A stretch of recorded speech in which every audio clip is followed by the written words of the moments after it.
స్తుతిస్తే రోగం పోద్ది, స్తుతిస్తే చీకటి శక్తులు గడగడలాడిపోతాయి. ఆమేన్. స్తుతున్న చోట సైతానీయ శక్తులు నిలవలేవు. ఆమేన్.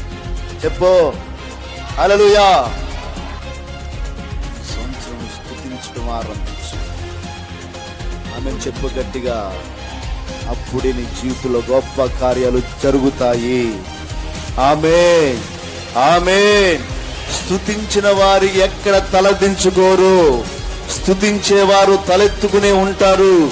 స్తుతించేవారు చేయి చాపరు. స్తుతించేవారు చేయి చాపి ఇచ్చేవారుగా ప్రభు చేస్తాడు. ఆమేన్. హల్లెలూయా. విశ్వాసంతో అంగీకరించి ఆమేన్ అనుకో.